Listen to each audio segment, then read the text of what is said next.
Assalamualaikum YouTube family, welcome back to another day, another vlog। उम्मीद आप सब खैरियत से होंगे। तो आज की इस वीडियो में हम जा रहे हैं Tokyo Narita international airport by road, जो कि तकरीबन 8 आवर्स की ड्राइव है। और यहाँ पे काफ़ी हैवी स्नो स्टॉर्म आया हुआ था, जिसकी वजह से हमारा ये सफ़र मज़ीद लंबा हो गया था। As you can see roads बहुत ही ज़्यादा स्लिपरी थे, तो बहुत जगहों पे इस तरह एक्सीडेंट्स भी हुए थे, लेकिन कोई इतना ज़्यादा नुकसान नहीं हुआ। बस इस तरह गाड़ियाँ स्लिप हो रही थी। तो जगह आई थिंक 2-3 जगहों पे ऐसे था। So that was pretty scary. और यहाँ से तकरीबन 2-3 आवर्स की ड्राइव के बाद एक पार्किंग एरिया आता है, जहाँ पे एक पाकिस्तानी ट्रक ड्राइवर के साथ हादसा हुआ था। और उसके बाद से बहुत से लोग वहाँ जाने से डरते भी हैं। हम वहाँ पे गए थे, थोड़ी देर के लिए रुके भी थे, तो वो जगह भी मैं आप लोगों को दिखाऊंगी और साथ वो स्टोरी क्या है वो भी शेयर करूँगी। कितनी सॉफ्ट है।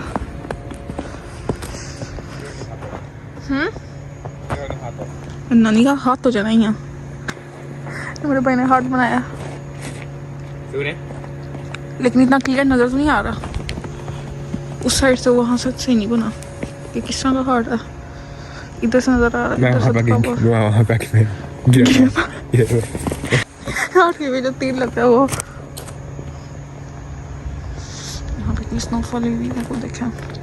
ये पहाड़ देख कैसे से दीवार होती है, इसमें इतना क्लियर नजर नहीं आ रहा।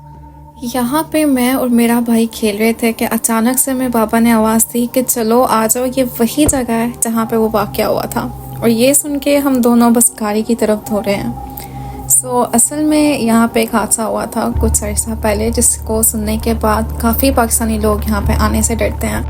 तो ये कुछ अर्सा पहले का ही वाक़या है कि यहाँ पे एक पाकिस्तानी ट्रक ड्राइवर हैं, वो टोक्यो जा रहे थे और रास्ते में वो बता रहे थे कि उनको नींद आ रही थी काफ़ी। तो यहाँ पे इसी पार्किंग एरिया में वो रुके थे रेस्ट के लिए। तो उन्होंने बताया कि तहज्जुद का टाइम था, उस टाइम कोई भी दूर दूर तक कोई नहीं था, गाड़ी भी कोई पार्क नहीं हुई थी। तो मैंने अपनी गाड़ी के थोड़े से जो शीशे हैं वो खोल दिए। मैं सोने की तैयारी कर ही रहा था कि 5 मिनट हुए हैं, अभी मुझे आंखें बंद ही किए हुए, कि एकदम से मेरे जो गाड़ी है उसके दरवाजे की जो विंडो है उसके ऊपर किसी ने नॉक किया जोर जोर से। तो कहते एकदम मैं डर के उठ गया कि ये क्या हुआ है। तो वो बताने लगे कि जब मैंने देखा तो वहाँ पे एक बूढ़ी सी औरत खड़ी थी, जो कि बस मुझे घूरी जा रही है। तो कहने लगे बीच में से मुझे डर भी लग रहा था, क्योंकि एक पहाड़ी इलाका है, दूर दूर तक कोई घर नहीं है, कहीं पे भी कोई टैक्सी स्टैंड या फिर बस स्टॉप नहीं है, तो ये यहाँ पे कैसे आ गई हैं। तो उन्होंने कहा, मैंने उनसे पूछा कि आपको कुछ चाहिए तो नहीं, आप यहाँ पे ऐसे क्यों, अकेली क्यों हैं। Now this is the scary part. तो उन्होंने बताया कि इतनी ही देर में मेरी गाड़ी का जो डैशबोर्ड था उसके ऊपर से कुछ पेपर्स गिरे, और वो उठाने के लिए जब मैं नीचे झुका हूँ, दोबारा जब मैं वापस उठा और मैंने खिड़की की तरफ देखा है तो वो वहाँ से गायब थी। और दूर दूर तक कोई इंसान, कोई भी मुझे नज़र नहीं था आ रहा।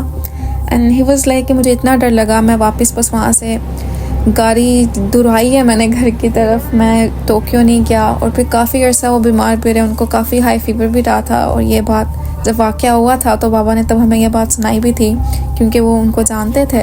And then you went back to Pakistan. तो ऐसे हादसे भी होते हैं। तो यहाँ पे ऐसे बहुत से वाक़े होते हैं। जब मैं स्कूल में थी, मेरी फ्रेंड्स ने मुझे ऐसी ऐसी स्टोरी सुनाई हुई हैं कि जिनको सुन के आई वॉज शॉक्ड।